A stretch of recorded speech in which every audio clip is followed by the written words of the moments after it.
So when we compare a high cancellation rate against a low acceptance rate, quick question, which one do you think is more dangerous for you as a driver? The high cancellation rate, definitely, right? Uber and Lyft hate disappointing their customers. They want to keep the money people happy. Now, you obviously have every right to cancel if they are not, disclosing the end destination. If you have accepted this trip and you drive there and you're waiting, and the clock is running and you're losing time and you're losing money, right?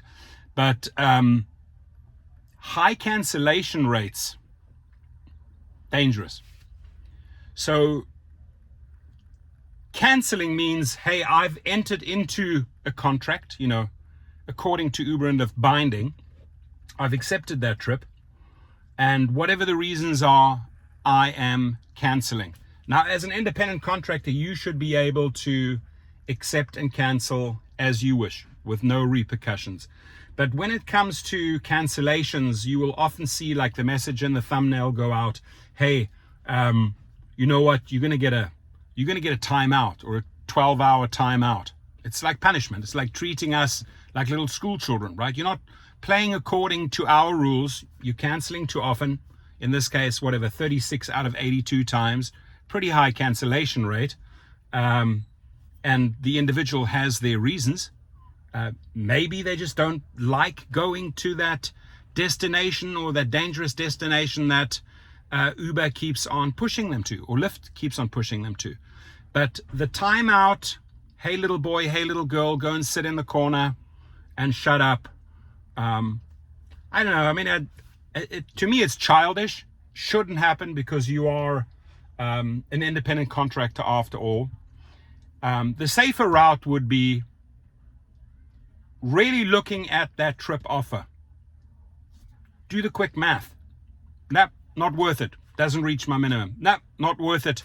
Doesn't reach my minimum. Not accepting. Some people call it cherry picking, right? Cherry picking or professional cherry picking leads to an ultra low acceptance rate. And a low acceptance rate is not as dangerous as a high cancellation rate. I can tell you that, because there's more repercussions on the cancellation versus not accepting. Not accepting, you're just not entering into that contract. Let somebody else take it. This trip radar offer is just a BS, not taking it. This trip radar offer is BS, I'm not taking this shared one. This one wants a pet trip, not taking it. And I do believe, and I see it with the people that lease SUVs from me in LA, and they all have very, very low acceptance rates. Why? Because they know their worth. They're only taking the trips that are paying them. Airports, by the way, once upon a time, several years ago, great places to go, drop off, go and get into the lot, wait, and get out of there and monetize your trip out. But they're not paying. And sitting in an airport, not accepting. Yes, they have their punishment, and that is basically banned from the airport. Once you're banned from an airport, that's a big chunk of your earnings gone. If you're banned from an airport, by the way, hit us up. The link is below. We write the appeal to the airport management, and we write the appeal to the company, right? You're an independent contractor. They cannot punish you in that fashion. However, if you are, let's say, at an airport, interacting outside of the app with that client, say, listen, I'll cancel it. I'll do it for a fraction of that, right? Uber monitors all of that. It's just dangerous to accept a trip and then cancel it because you're trying to go around the app to negotiate a private fare. Look, private fares you can negotiate at big venues, high volume venues, if you have the proper state licenses, right? And I refer you to one of my past videos there. But don't cancel at an airport. You're going to set yourself up for a lot of disappointment. And the disappointment is they'll treat you like a little school child.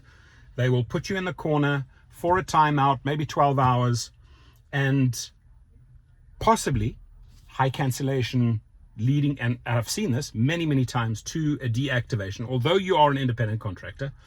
And then ultra low acceptance rate in a few cases leading to a deactivation.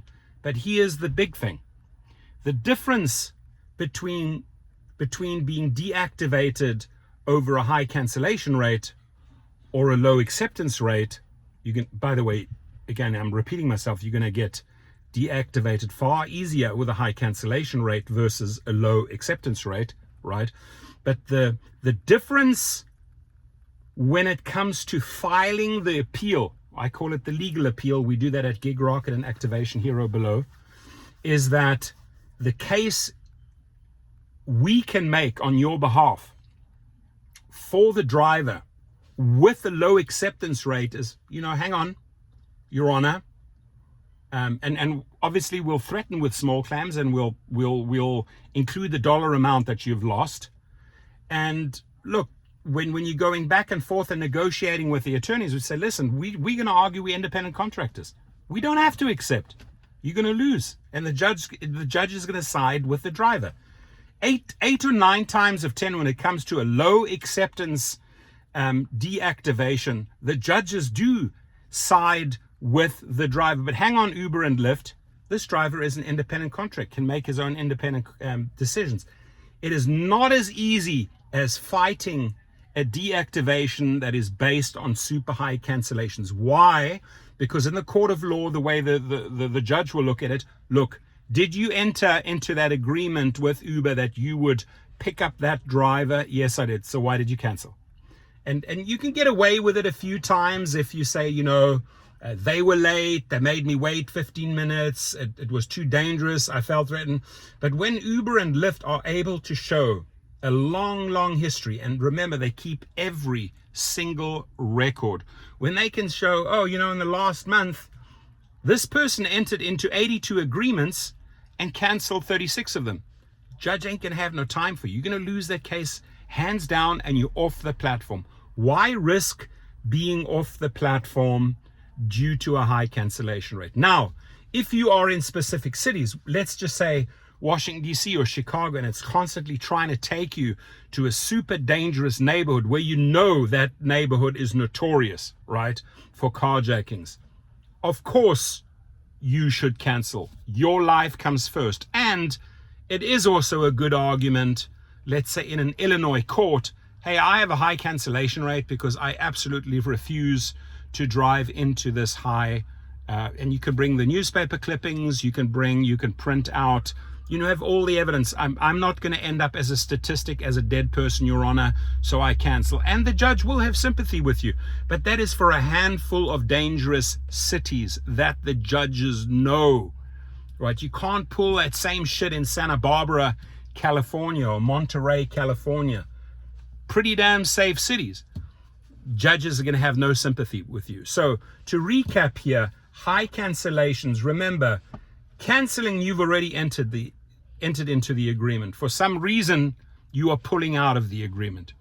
And a valid reason is you arrive and you're waiting, and these people are just not showing up, and that is a legit cancellation. But if you just have an ultra high cancellation rate because you don't like this, you don't like that, or whatever the case may be, and you're running up massive amounts of cancellation, you're in trouble. And that is, not only will you get those first warnings that thumbnail that warn you, you're going to get a timeout. That's the first indicator that you're on track to a wrongful deactivation, when they start giving you timeouts, because they start with their punishment methods. And again, low acceptance rate is what I would advise everyone to do, because there are only very, very few trips on Trip Radar. I call it the bottom of the barrel trip auction, right? There are only very few trips on Trip Radar that make sense, that make money. The rest of the offers, you're seeing a shared offer come along, you're seeing a pet offer come along, whatever the case may be, you're not accepting. It's just not paying. It's not paying you your worth. And if they do, and it's very unlikely that they deactivate you over a low acceptance rate, but if they do, it's a far, far easier case to fight in a legal appeal and in small claims court. So think about that, right? And so I ask you, where do you fit in? Are you someone that basically enters into a lot of these agreements and then, finds way to pull out, to cancel? Or are you more like a cherry picking master champion that just says, I absolutely refuse to drive for that crash rate? Not accepting. And again, I support not accepting. I support ultra low acceptance rates all day long, because I know these are drivers that are business savvy, that are stepping into their worth. They have a minimum, may it be $1 per mile as an example, and they will absolutely not drive for 60 cents per mile or 30 cents per mile, or as somebody just sent me a screenshot, for 16 cents a mile. Hell no, not accepting.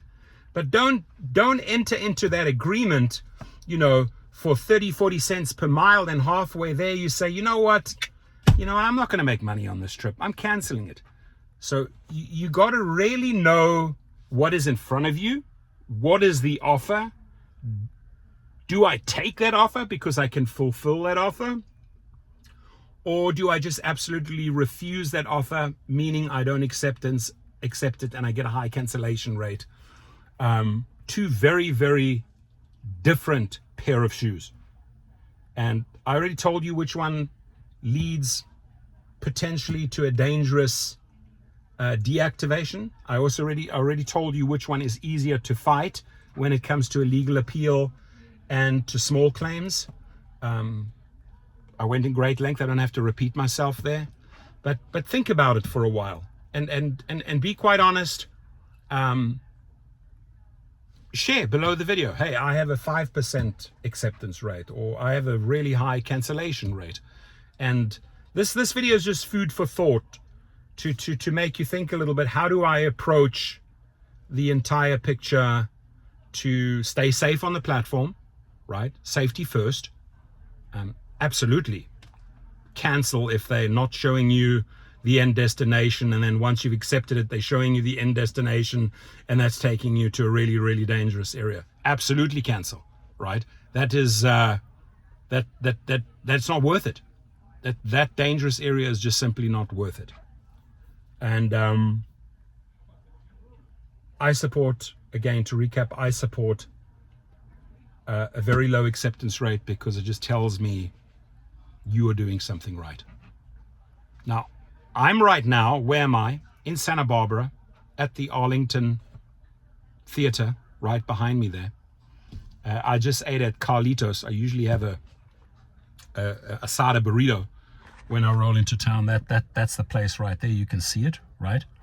And I'm on a private trip, and I got booked out from 2 p.m., picked up the person in LA. And why am I telling you the story? I'm telling you the story because this is where I really want to see you guys go, right? Anybody that's on the Uber and Lyft platform should think like this Santa Barbara day that I have today. So I picked them up at 2, taking them to Santa Barbara to one event right here. Then at 6 p.m. in 40 minutes, I take them to a restaurant. Then I'll be at the restaurant for about 2 hours. And then I drive them all the way, this is an executive, I drive them all the way to a meeting in Santa Monica. That's a 2-hour drive. 8:30 at night, that is a 2-hour drive. And after that meeting, I have to drive them all the way back to Thousand Oaks, Westlake. Okay, so I reckon I'll be back by midnight. That's my guess. I know this person, midnight. So 2 to midnight, 10 hours of work with quite a bit of driving. $1,000. That's what they're going to pay me, $1,000. That's what I invoice the person's company. And then on the $1,000, they always automatically say add 20%. So I add $200. So this is a good day.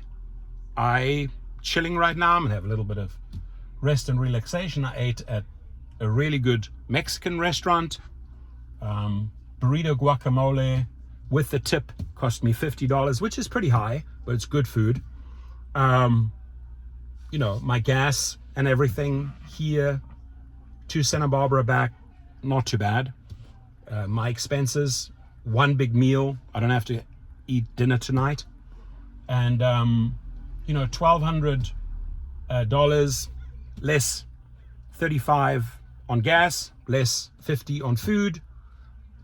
Call it $100 that I'm going to spend. $1,100 for half a day booking. Not bad. How do you do that? Private clients. So start converting those Uber and Lyft riders. Communicate with them. Find out their business patterns. Do they travel a lot? Do they fly a lot? Do they go to work a lot? If you like them, if you get on with them, give them your business card and start recruiting them as a private client.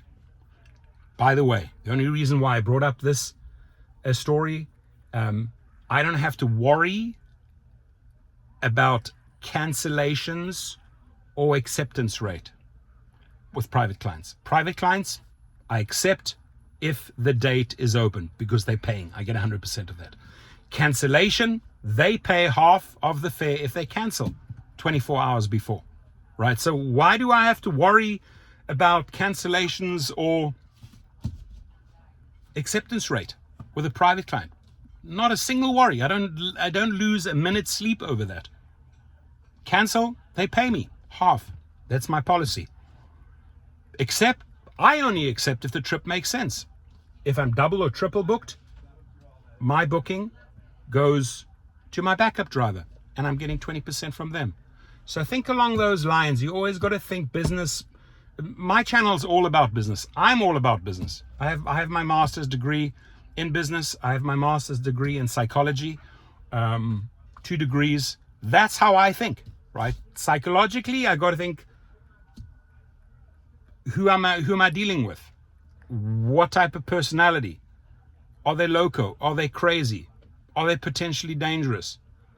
99% of that bullshit is cut out with private clients, right?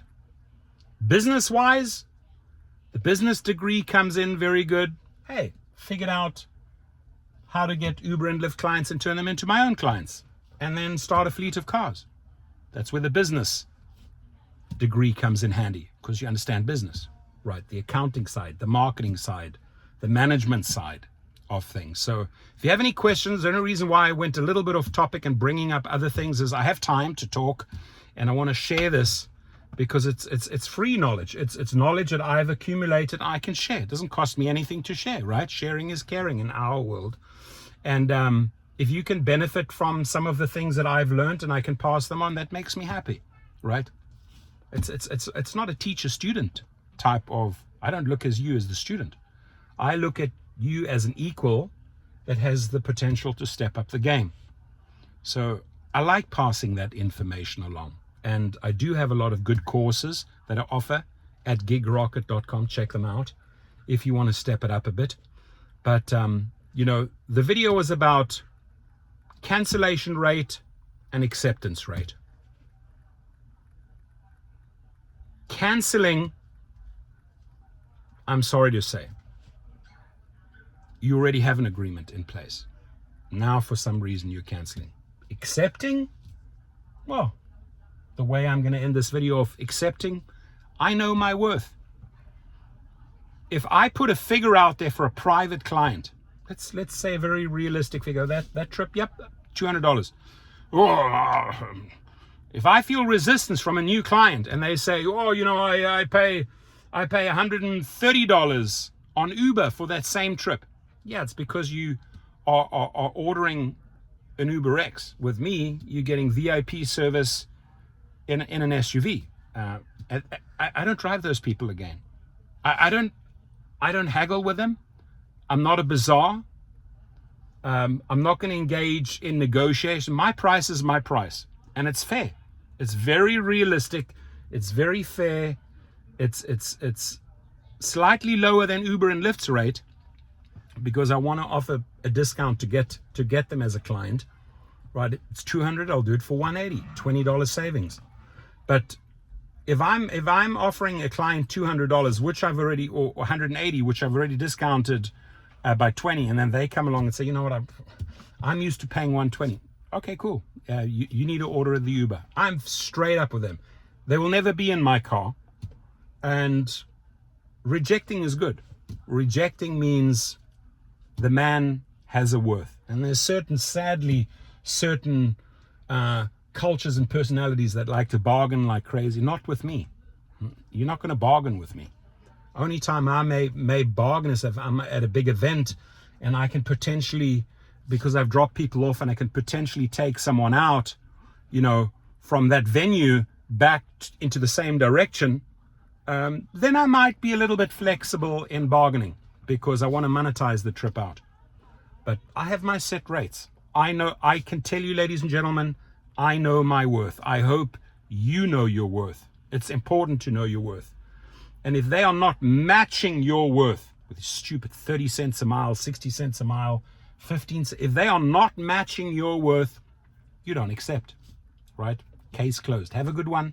Please stay safe out there. And if you ever get a chance, come and eat at Carlitos in Santa Barbara on State Street. Fantastic asada burritos. Thank you.